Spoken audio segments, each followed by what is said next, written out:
the final prophet of God, said to be Mohammad of Islam. This is from Wikipedia. The information I'm about to give you on the founder of Islam, Mohammad Mustafa. And then I have several comments to make on all of it. When Muhammad was 40 years old, he was commanded by God through his angel Gabriel to declare his oneness. And of course, God is one began with the Jewish people and the Hebrew Bible.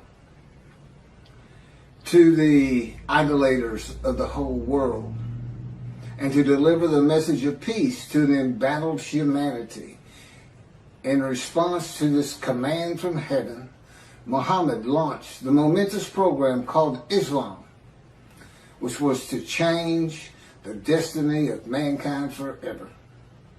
He was in Hira when one day the Archangel Gabriel appeared before him and brought to him the tidings that God had chosen him to be his last messenger to this world, and had imposed upon him the duty of leading mankind out of the welter of sin and ignorance into the light of guidance, truth, and knowledge, to be a light to the world, which should sound familiar to the Jewish people.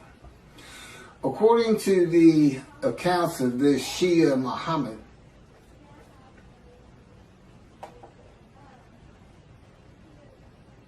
well, I'm working on this. Again, I'm just getting started on all this. And I have a computer in front of me because my cell phone is not responding correctly this morning. And the Lord wants me to get this done. And, Gabriel's not an angel. Clearly, they plagiarized the Hebrew Bible and put into their own cultural laws and norms and what they consider morality. And of course, Christianity is based around a story. Just that, a story. They call it the greatest story ever told. I agree. It's a great story. Billions of people have been deceived into believing it. Now, I can understand the people of antiquity believing it, but the people today believing it,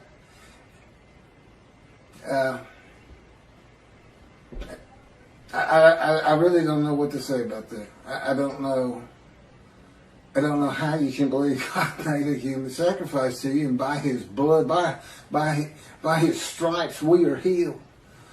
Again, God made me watch Christian channels, and then there's this one fella, I'll sell you the blessings of David. I said, well, God, what are the blessings of David? I'm thinking. He said, there are no blessings of David. He's making it up. People believe him. They send their names in with money, and he says their name on the air, and that's what they really want. So, but there is no angel Gabriel. He only appears in the book of Daniel. He only appears in the book of Daniel, who is not a prophet, and it is not a book of the prophets. And he doesn't speak with God. That's what a prophet is.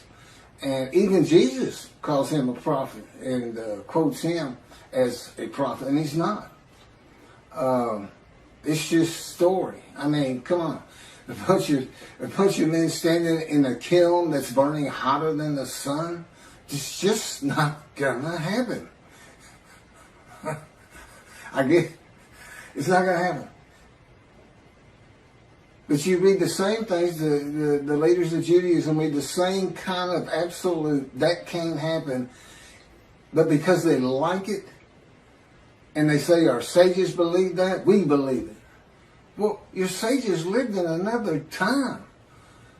Michael Skobac, Jews for Judaism, who also claims Isaiah 53 is the Jewish people as one man, Israel as one man. They had gathered, been crushed by disease, and offered themselves for guilt at some time in history that I'm unfamiliar with. Because he doesn't say it's something that's going to happen. They act as though it already happened. W. Singer of Outreach Judaism believes it happened in World War II with the Holocaust. But that was just 6 million. That wasn't all the Jews of the world gathered as one man Israel. They didn't get long life. They didn't see their children. They didn't teach righteousness. Neither did Hitler if he's the one that offered them as these ram sacrifices, because he reads an offering of oneself for guilt to literally mean, these are his words, it literally means a guilt offering. Let's go to Leviticus. Now, he doesn't say let's go to Leviticus. He says it's a guilt offering, but a guilt offering is an unblemished ram for theft or destruction of holy things, debts. What that has to do with anything, I don't know. Because he's an anti-missionary. He's pointing this interpretation of 53 away from Isaiah 53. But they think they're forgiven of sin. They're not worried about theft and destruction of holy things. They're not worried about that. So I don't know what he's doing, except reaching, really, really reaching. I think the description of a man marred so much beyond human appearance, semblance, and all this plague afflicted, that the Holocaust just grabbed him and he just made it fit. Well, that's what the Christians do. They make Jesus fit. They can argue with me on every single verse, and if you've watched my 6 videos on 53, it took me 6 videos. Some of them were just a half an hour, but there's a lot to it, and I'm the only person who's ever explained it this way. Is anybody who watches it that's familiar with 53 and the commentators on it today, you realize nobody's read it like this, and nobody's ever connected the story of Ezekiel to it. And this atheist, pretty smart guy, but it's just like in Malachi 3. Every time God had me read it, I said, why is that angel leaving early? And he wouldn't tell me. I didn't know until I typed it. I didn't get it. I didn't put these things together. I certainly didn't put Jeremiah into it. In this new covenant, I read the new covenant and it just went on. It didn't even mean anything to me, because I had no background in anything except for the 10 Commandments and Charlton Heston. It's a great show, but there's been some better 10 Commandments since. I've seen them all. But anyway, Gabriel appears in, I think it's 2 chapters, and he's described as a man. A man. Gabriel, a man. And it's in a vision. It's not something where God says in heaven, I have angels, and it's the angel Gabriel, and Archangel so-and-so, the fallen angel, Lucifer. You can't find that in the Hebrew Bible.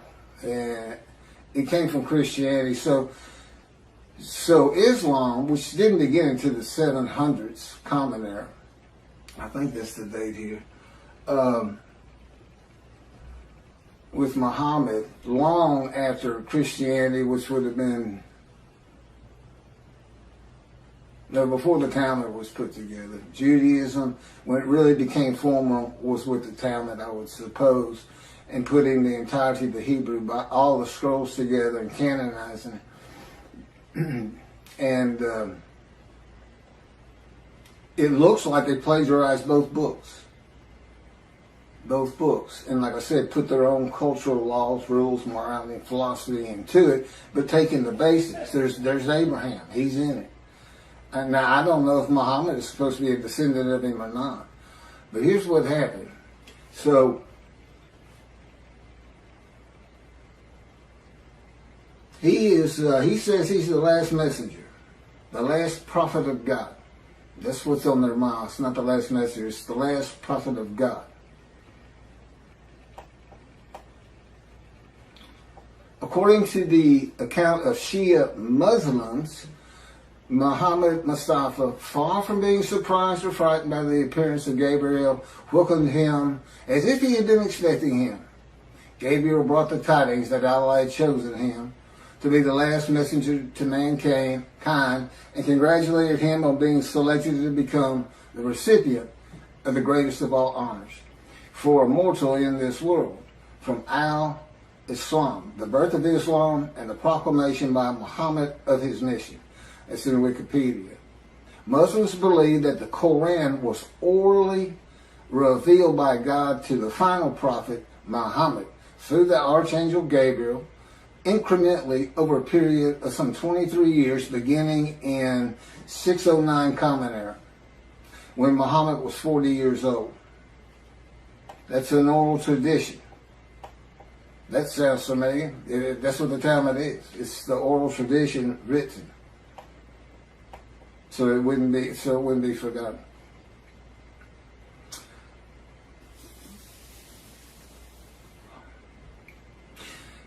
The year, and then he died in 632 Common Era. Muslims regard the Quran as Muhammad's most important miracle. He worked miracles like Jesus did. You know, he could bring tidal waves with fish to feed the multitudes. And Jesus fed 5,000 with 2 loaves and 5 fish, or 2 fish and 5 loaves, something like that. Fed 5,000 people. And a proof, his book, the Quran, a proof that he was a prophet, that God spoke to him through Gabriel, the angel. And this Quran was the culmination of a series of divine messages, starting with those revealed in Adam and Eve, and ending with Muhammad. According to tradition, several of Muhammad's companions served as scribes and recorded the revelations. Shortly after his death, the Quran was compiled by the companions who had written down or memorized parts of it.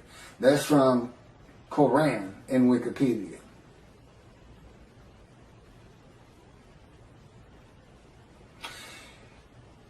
God chose his last messenger. And Allah means God, by the way. It's just not the God of the Hebrew Bible and the God of the Jews. God chose the last prophet, the last messenger, long before the time of Muhammad, when Malachi wrote Malachi. The messenger is Elijah for a time to come. And the time still had not come. The land did lay desolate, but they had not returned. It did not bloom again until 1948. And even then it was a desolation. It took many years to get it going and renew all the old cities like Jaffa and Haifa and Tel Aviv. And of course rebuild Jerusalem. You know, it's a metropolitan area now. Elijah, which of course is me. Now, how do you think Islam's going to react to me? We already know how the Christians are going to react. Not too favorably. Not too favorably. So this, you know, David is here because I'm David. David is here. I am the Moshiach. I am anointed. Which means the man of Isaiah 53 is anointed. And the anointment is the alighting of God's Spirit on me. That's how I know I'm the man of chapter 11, verses 1 and 2. Because there is no question that the Spirit and God are within me. And that's how I know this whole concept of God is in His Spirit. And I can point to Scripture that says just that. And explains things where it doesn't say it. Now they believe Muhammad to be a prophet because of his book. I've got 2 books God dictated to me with all this information. This is chapter 49 of Isaiah 53 in the day of the Lord. See, it's not just about Isaiah 53. Now the last chapter is the day of the Lord, and I'm going to do that probably on a separate video. I may make this another 2 half-hour recordings. All my camera will take. So, God's righteous servant, me. I am the final prophet, not Muhammad. And as the final prophet, and with the God of the Jews, being the Abraham and Judaism being the Abrahamic religion that is correct. There's 3. I mean, if you really sit back and think about it, who's gonna win that? Who's going to win? There's three. Are the Christians going to win it with their human sacrifice? Are the Muslims going to when clearly it's just a plagiarization? They're going to be a light to the world. Peace and humanity.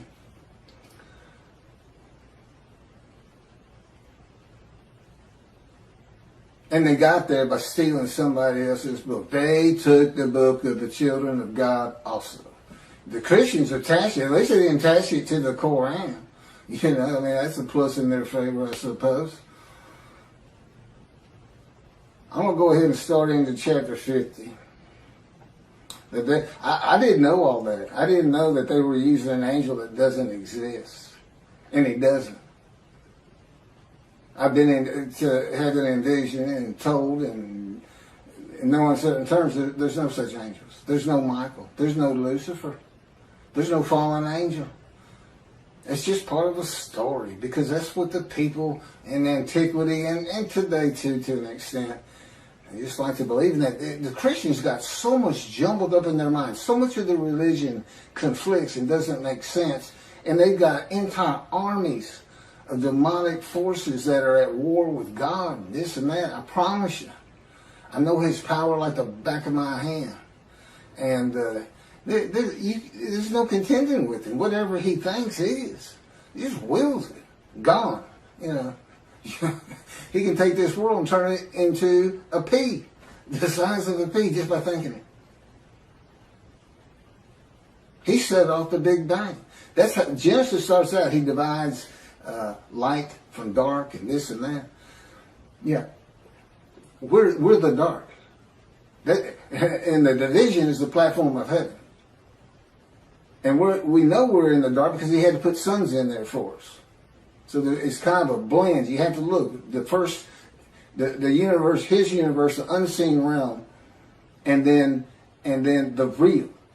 The universe of real, which is like, objects, solid things, stuff you can see, came with the Big Bang. And it's all within his original unseen realm. So we're a universe in a universe.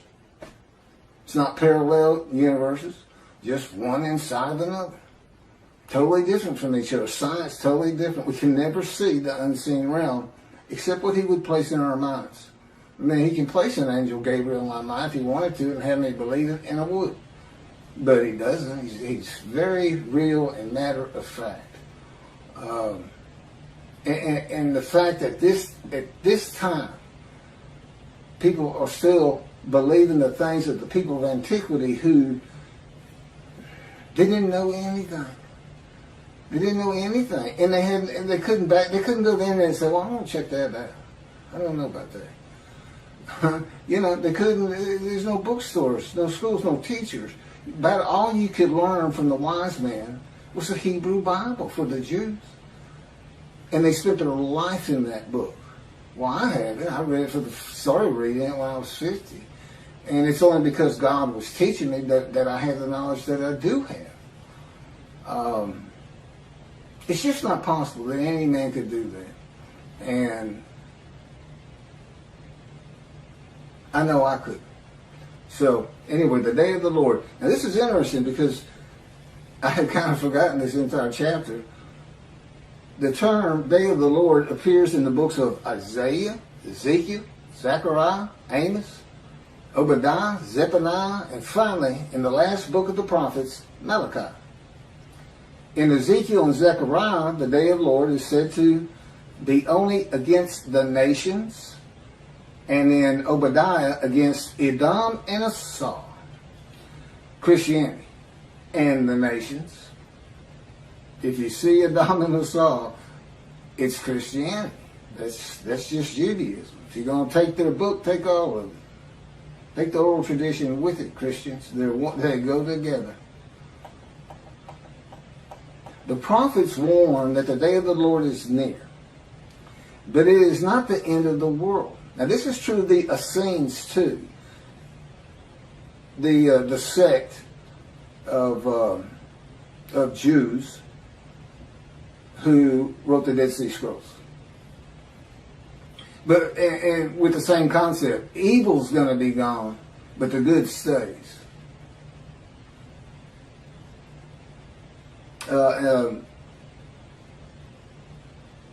The destiny of the world will be changed. God returns to the earth to dwell among his people in his sanctuary, which he's doing, on his holy Mount Zion in Jerusalem, and the world will know that he sanctifies Israel. Lo, the day of the Lord is coming with pitiless fury and wrath, to make the earth a desolation, to wipe out the sinners upon it. Isaiah 13:9. You say, well, see, that's not, you haven't been talking about that day of the Lord. Yes, I have. God's final word on it. Because that's not going to happen. That, again, that's just fun to read. It scares people. And, whoa, war's coming kind of a thing. For a day is near, a day of the Lord is near. It will be a day of cloud, an hour of invading nations. A sword shall pierce Egypt, and Nubia shall be seized with trembling. When men fall slain in Egypt, and her wealth is seized, and her foundations are overthrown. Nubia, Put, and Lud. These are names for for territories that are pre-biblical for the most. They're pre-Abraham. The Hebrew. And all the mixed populations in Cub and the inhabitants of the allied countries shall fall by the sword with them. Ezekiel. Ezekiel has an account of all the tribes returning to the promised land, and they all go individually back to the lots of their ancestry. Do you know how many? It is impossible to determine that. Rambam says, I can do it. I can tell him that, can't he? He says, I do it by a spirit, and has no concept whatsoever that God is in his spirit. That the spirit that alights upon me is one of being able to determine your ancestry all the way back to the partitioning of the promised land, and to the tribe you should belong to, that you have the most blood of. Okay. Sounds great, Ezekiel. I'm sure people will love it, but not going to happen. Not going to happen today. That's for sure. Yeah, David's here. The peace in the world. I'm here. It's just about undeniable. This is like 100 times more proof than Moses had.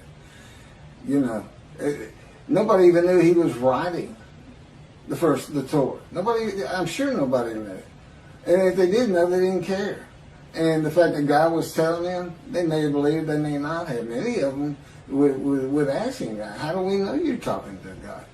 Today he'd say, well, read this. It's called Leviticus. You think I woke up and wrote God's laws without him telling me what to do? Because I thought that's what he was telling me? That's the Christians. I'm getting the word. I'm getting the word from the word. For some reason, they call Jesus the word before he came into body. So they get a word from the word.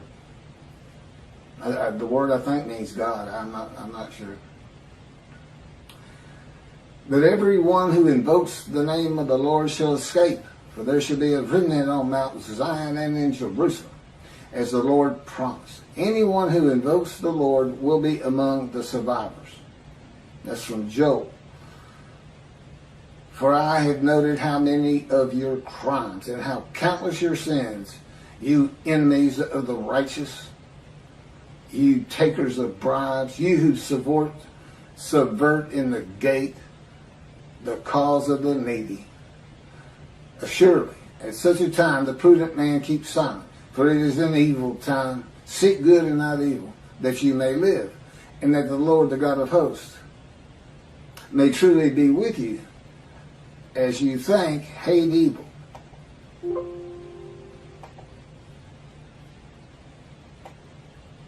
So here's some morality in a great story. Day of the Lord. And love good. And establish justice in the gate. Again, the Essenes had gates. People like to hang out at them, as you can imagine. and tell stories. What else are they going to do? If they had enough food and everything, and have all your friends clapping you on the back. Great story, great story. Look at all those Gentiles gathering around. Tell that Jesus story. Tell the Jesus story. Then look at them. They get all giddy. And they'll throw you some money. Yeah, it could happen. Could be like that. And I got a real long, I'm going to skip this one from Zechariah, but finishing up with Zephaniah on this coming of the end of evil. And I will bring distress upon them, that they should walk like blind men, because they have been sinned against the Lord. And their blood should be poured out as dust, and their flesh as the dung. Oh, come on. Okay, you know, let me read a little bit of this one. This is from Zechariah. Now, see, this is like watching a zombie movie. This is like watching a heart show. And we are, you know, most people love to see those every so often, especially as when you're young. As for those people that warred against Jerusalem, the Lord will smite them with this plague. Their flesh shall rot away while they stand on their feet. Their eyes shall rot in their sockets, and their tongues shall rot away in their mouths. In that day a great panic from the Lord shall fall upon them, and everyone shall snatch at the hand of another, and everyone raise his hand against everyone else. Judah shall join the fighting in Jerusalem. The same plague shall strike the horses, the mules, the camels, and the asses. The plague shall affect all the animals in those camps. And on and on. Malachi 3 brings a new concept to the day of the Lord. Why is that? Because it's not going to be in antiquity in Jesus' time. It's not going to be in the Middle Ages. It's going to be in the age of the internet, knowledge, science, medicine, common sense. Oh, that's right, reasoning, and enlightenment. But it's still fun to read. That's the thing, he was writing for antiquity, because this is the kind of stuff they not only, they would believe these stories. And today, we don't believe them, we just think, wow, that's fun to read. So God was writing it for different eras. He wrote for antiquity in the Middle Ages, and then we had the Age of Enlightenment kicking off in about 1600, computers in 1960, to today. Age of the Internet.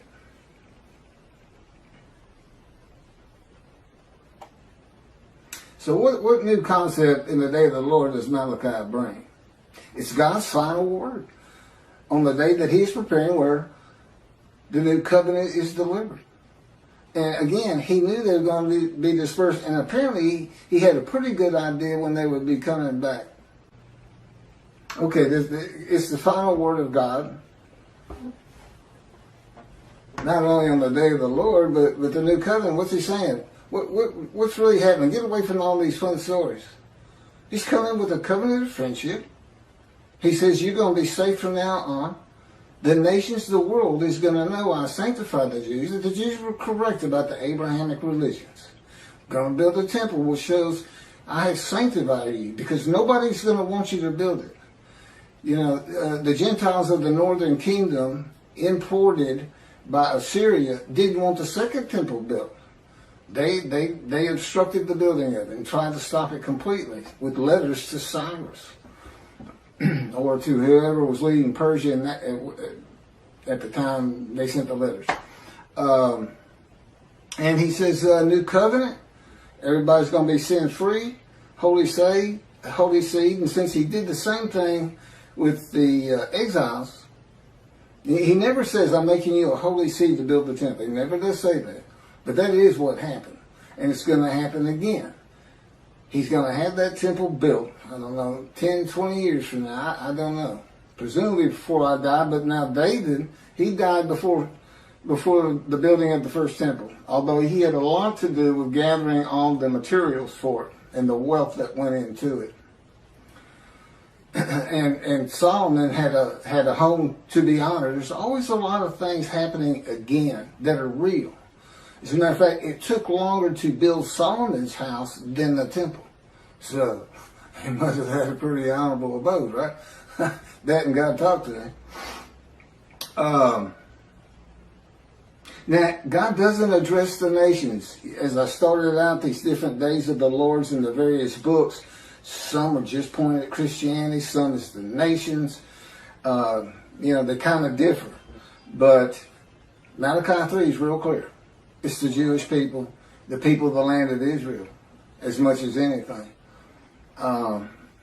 That's the focus. When I come back, the sanctuary to be placed amongst his people in Jerusalem. Although the covenant, the friendship covenant does not say in Jerusalem. I think that's pretty much implied.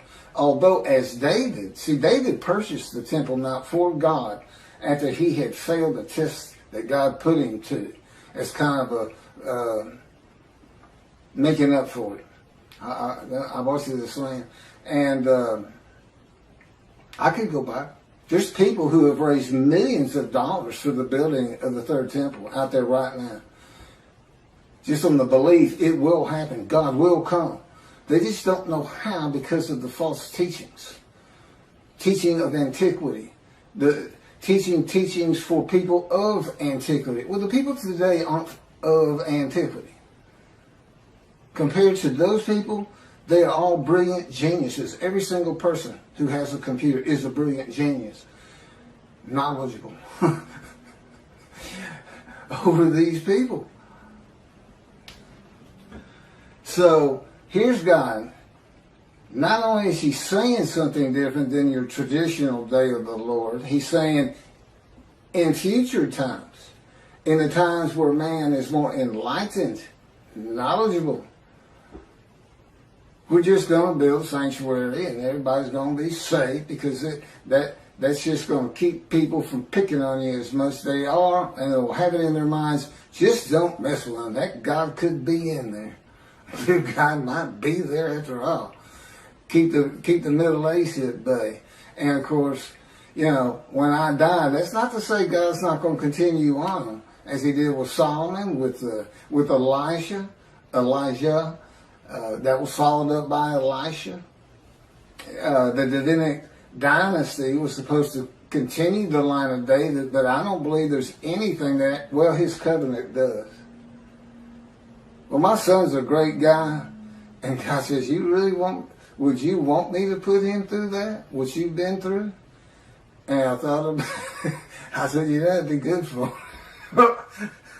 I mean, I wouldn't wish that pain on anybody.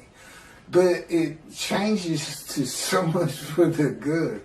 And you can't really feel another person's pain. I know that pain. I still live in it. You can't imagine what happened to me just 2 months ago. Oh, I can't. I'm not allowed to tell you, and I wouldn't tell you. But it was brutal. It went from, I had my top 5 things that he's done to me, and it moved up to, it went by everybody to number 1. It made number 1. I hope that's the culmination of those events. So anyway, lasted about 3 months. So back to this. So it doesn't address the nations, but only Israel and its people, which is all Jews of the world. Everybody in the world is forgiven. Doesn't mean you go to heaven. Got to be in right standing. And hopefully this is going to be, all the Jews aren't coming back to the promised land, to Israel. But I think my presence, and particularly if you build the temple, and then consider this. The nation, if you think the Christians are friendly to you today, you're not going to be saying that 2 or 3 years from now. Not when you can put in their face, we told you we were right. Because that's what they're always telling you. You don't even know how to read your own Bible. That's Jesus. That 53 is Jesus. And you got all the arguments that I'm putting before you. By the way, this Isaiah 53 in the day of the Lord, every single one of the 50 chapters is summarized in a paragraph. A few of them 2 paragraphs. as an addendum. If nothing else, you stop it. It's like 6 pages. I don't know how many pages. It might be more than that. Okay, it might be a lot more than that. But anyway, if you're in a bookstore, just flip to the back, read the addendum, and just see all the different things that are addressed that really aren't Isaiah 53.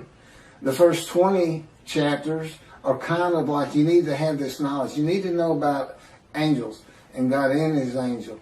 And a lot of I've kind of broached, but moving on. God says, of course, you've heard this, behold, I'm sending my messengers to clear the way before me, to build the temple, and the Lord whom you seek shall come to his temple suddenly.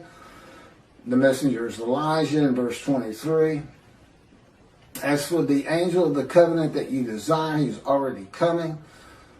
I've talked about that. The angel of his presence brings the new covenant, Jeremiah 31. All Jews are forgiven of their sins and iniquities. And it's going to be when I get my books published. That's when it becomes official from God's line. And even then, it has to be people who find out about it. Once you find out, whether you believe it or not, but when you start hearing you're sin-free, that's when you need to avoid the evil inclination and really, really stress your Judaism and learning your Torah, which is the effect God expects, Torah on your hearts. And heed God, revere, and esteem his name. Because you don't want to miss what he's preparing. And you don't want to miss it. You don't want to miss watching the evolution of the Jewish people from Abraham. He's going to pick, the guy's name will probably be, Poindexter or something. Who knows? He's so funny. But I'm sure, okay, it'll be serious, God says. He says, I let Keith cut up a lot, and he's a human being. It's good for him, and I play along some. But he'll tell you, it's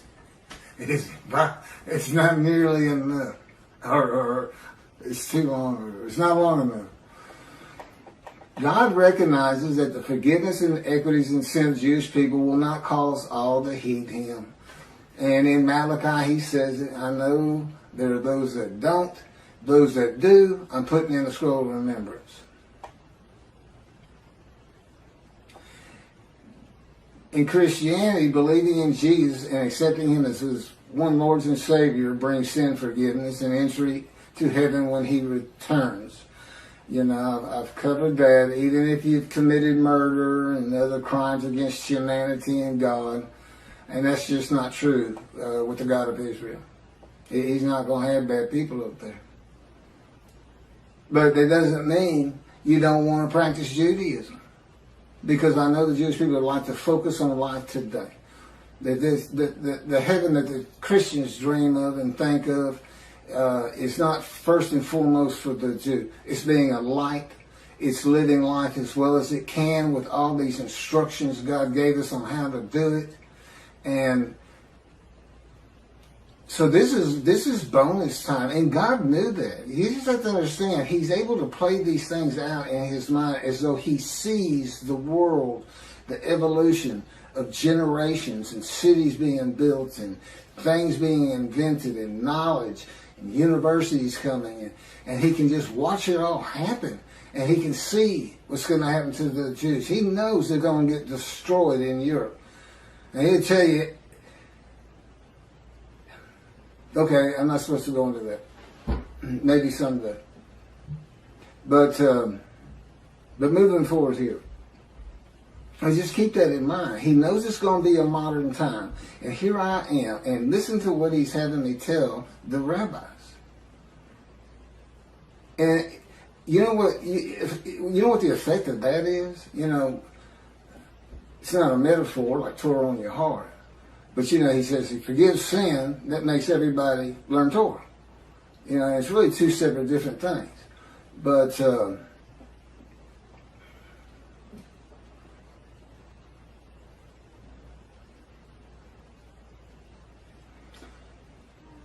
anyway, God knew in modern times of secularism and reliance on science, medicine, and technology that his righteous servant might not be recognized. The utter destruction is simply on its way, just like it was with the Assyrians, Babylonians, and the Romans long ago.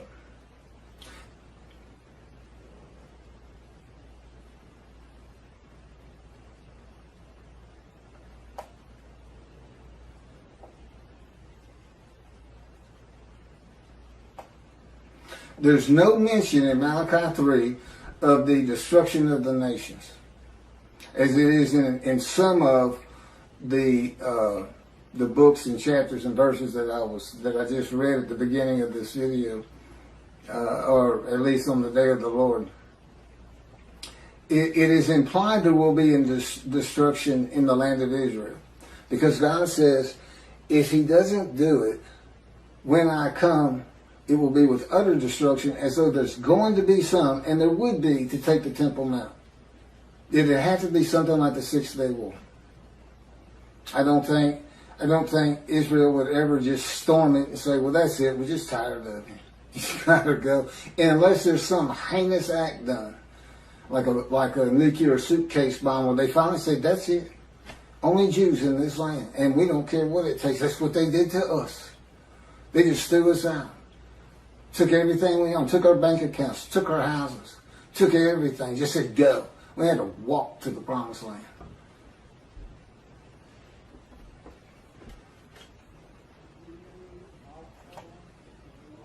But it's the building of the third temple. Now, I remember now. It's the building of the third temple.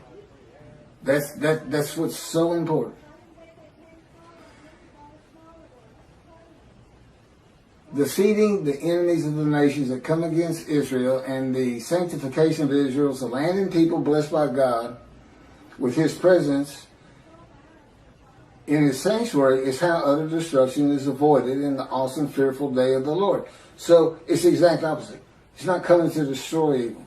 He's coming to safeguard the Jewish people, so we don't see a Holocaust again. Basically, that's what He's telling you. If the land were destroyed today by nuclear bombs from Iran, 10,000 missiles launched at the same time from Lebanon, I don't care, the sling of David, their protective system to bring down rockets is never going to be able to stop that. And you got 7 million Jews there. And we lost 6 million in the Holocaust. And that's such a brutal thing and brutal time. I still have a hard time understanding how we've already advanced so far, as awful as things are even today, from that. Well, people could, the Nazis, they singled out children. That was their favorite kill. If they were running low on bullets, instead of shooting the kid or gassing them, they throw them in those kilns alive. So, that's just, and it's a people. It's not some madman. It's not Dahmer. It's not just one crazy person out there. It was an entire country, and it wasn't just there. Russia was doing the same thing. They were hauling them out of their houses, making them dig ditches, and just going down. Family members, father, son, kids, or kids first, boom, throw them in there. Whole blocks, whole neighborhoods.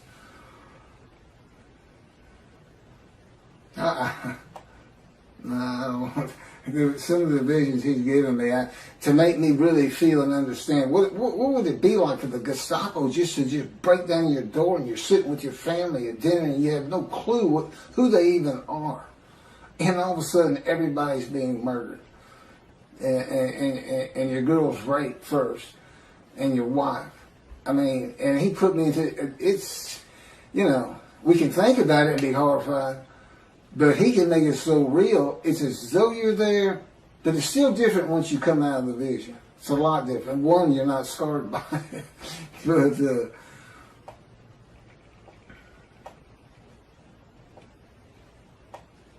I have a lot of things that's just about it for the day of the Lord that I have.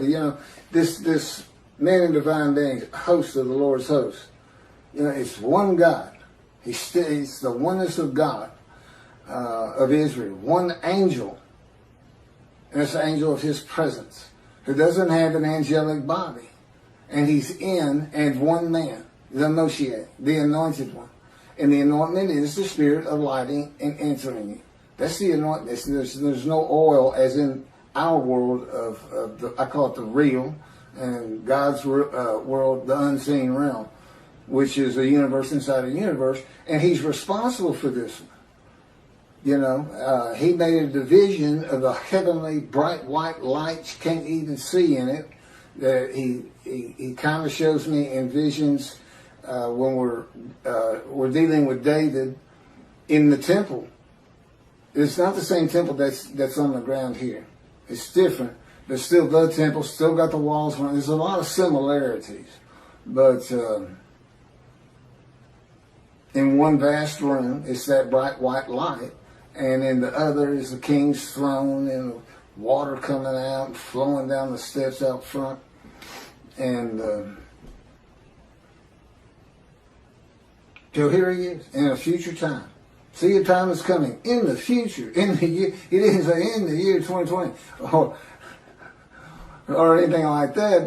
But again, he knew exactly what was going to be. He knew to come to me in 1957 or select me when the first satellite was launched into the air by Russia, Sputnik. And he said that's when he touched my arm and disfigured me. He really won't.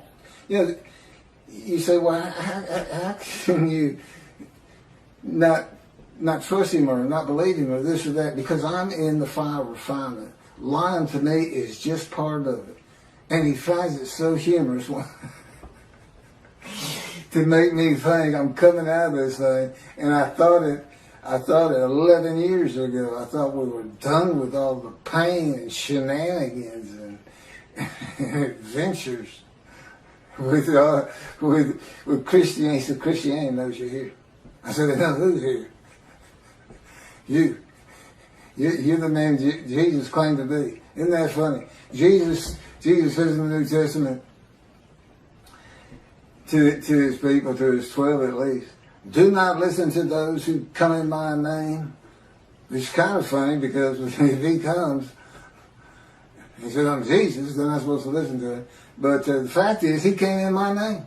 He came as the teacher of righteousness. He came as the man of Isaiah 53. He came in my name, and that's given me all kinds of trouble to get this thing going, to do what I have to do for God, to keep utter destruction from Israel, and to save the Jewish people.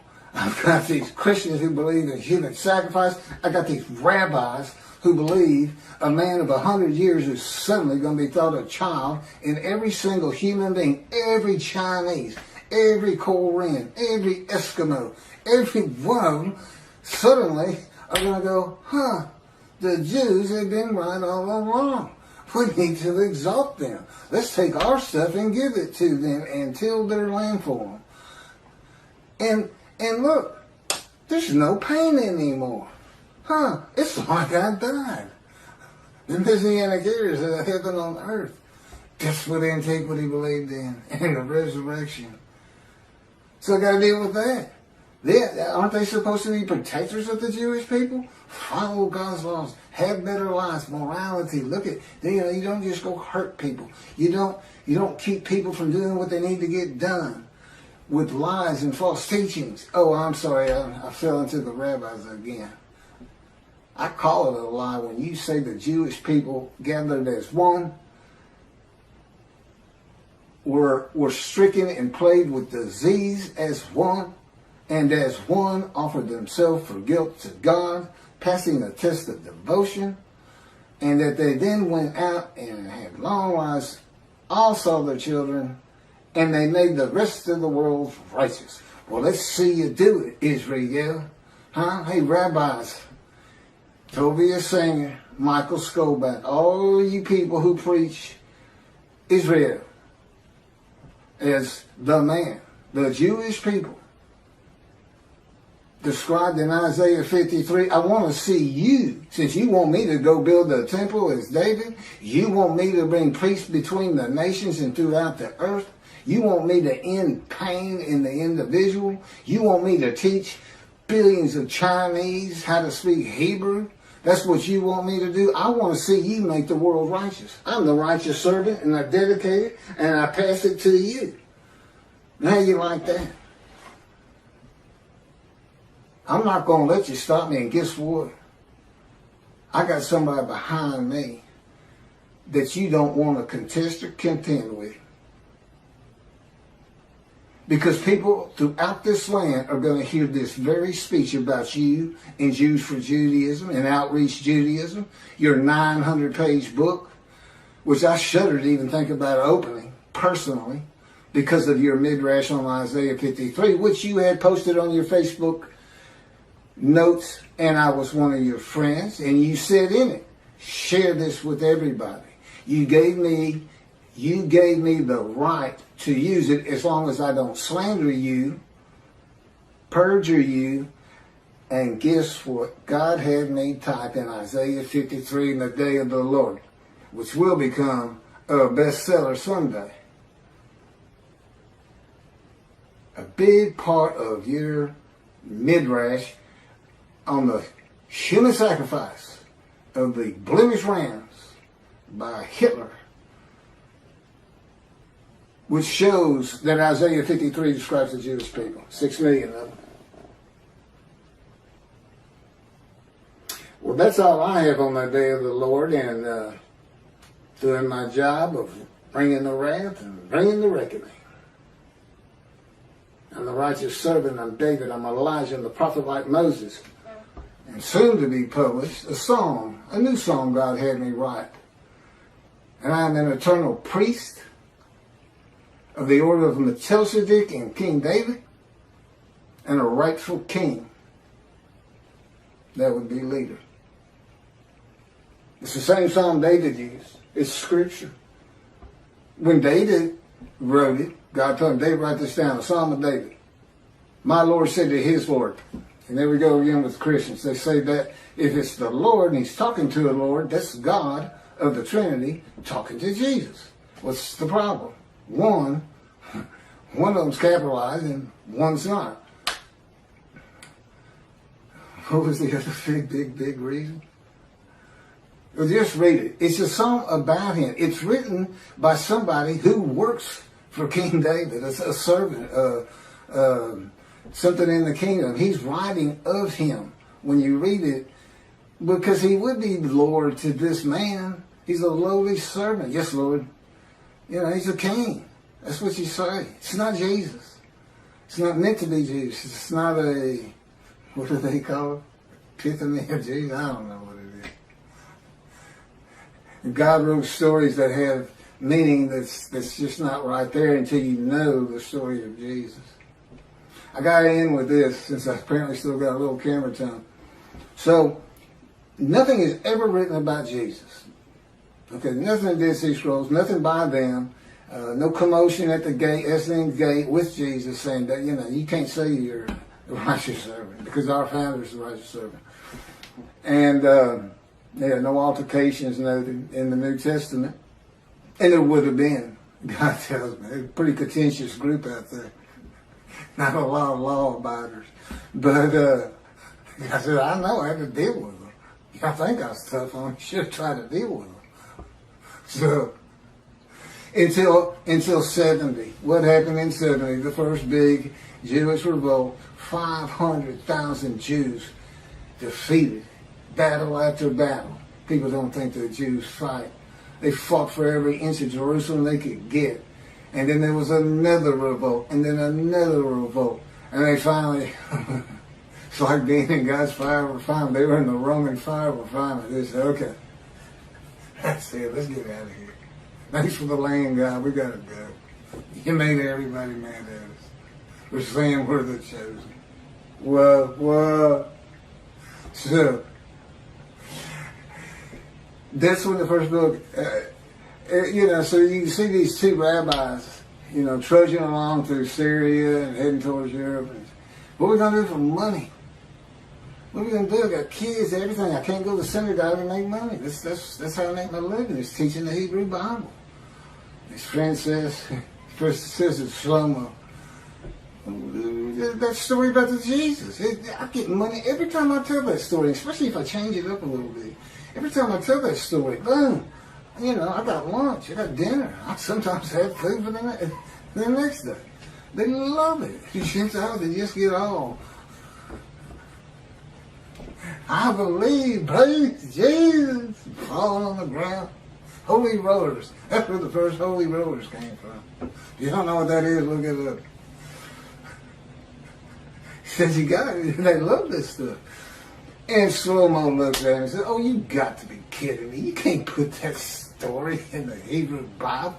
You can't connect Moshiach to that. He comes in, rides ass in Jerusalem, and defeats Rome and becomes king of the world. What are you talking about? We'll just change it. Maybe it was the writers who were deceitful. That it would only be because there was no Jesus. Nothing written about him. Are you kidding me?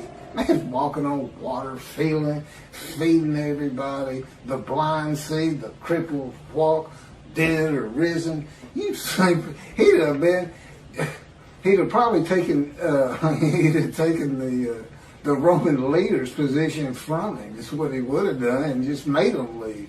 He'd used his head instead of trying to fight them hand-to-hand combat. I guarantee you, the revolts would have had more success, although ultimately beaten down just by numbers, if God in me had been there with this unit, this human body, or any other human body. Just because he knows everything. He said, it'd be more like the Americans fighting the British, hiding in trees and bushes and stuff. So anyway, thank you. Tell anybody who's interested in Isaiah 53 that there's a new take on it. There's new explanations. And tell them it's the leper scholar. That's from the Talmud, Babylonian Talmud. There's actually, it's quoted something, Sanhedrin 9b. I'm not sure if that's in the Talmud or it just gets spoken of in the Talmud. I know the Sanhedrin, I know what they are. But I don't recall seeing anything that in the Talmud, Sanhedrin is like a special book or something, or some extra, or a section. I don't recall ever seeing that. And again, this is where, God, I'm still a human. I'm still Keith. And the way he does that is I still can't find my car keys. If I had a car. And, I'm the same old forgetful person. He keeps me forgetful. But I'm still a lot better than I was. Anyway. It was easier using my computer, but I don't know what it looks like on the video with me looking down so much. And so much today I was reading and not being able to, like Isaiah 53, it's on the tip of my tongue anytime. But I hadn't looked at these two in a couple